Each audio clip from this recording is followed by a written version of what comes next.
സാറേ ഞങ്ങളെ കയ്യിലില്ല, 2 ദിവസം സാവകാശം ഞങ്ങൾക്ക് തന്നൂടെ എന്ന് ഞാൻ ചോദിച്ചപ്പോ ഇല്ല പറ്റൂല, ഞങ്ങൾക്ക് ഇന്ന് തന്നെ കിട്ടണം പറഞ്ഞിട്ട് അവർ നിർബന്ധം പിടിച്ചവിടെ നിൽക്കിയിരുന്നു.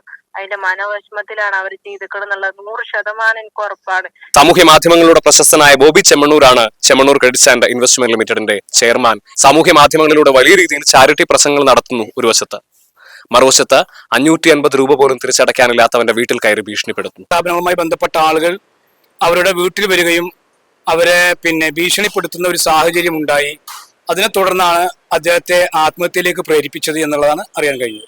നമ്മുടെ നാട്ടിലൊക്കെ ഈ മൈക്രോ ഫിനാൻസ് സ്ഥാപനങ്ങളുടെ ഒരു വലിയ കടന്നുകയറ്റം അവര് വല്ലാതെ വ്യാപിച്ചുകൊണ്ടിരിക്കുകയാണ്. നിയമത്തിന്റെ ഒക്കെ മാനദണ്ഡം അനുസരിച്ച് കൊണ്ടാണോ ഒരു സ്വകാര്യ പണമിടപാട് സ്ഥാപനം പ്രവർത്തിക്കുമ്പോൾ സ്വാഭാവികമായും അതിന് ചില മാനദണ്ഡങ്ങൾ ഉണ്ടാവും. RBIയുടെ ഒക്കെ നിയമങ്ങളും കാര്യങ്ങളും ഒക്കെ ഉണ്ടാവുമല്ലോ.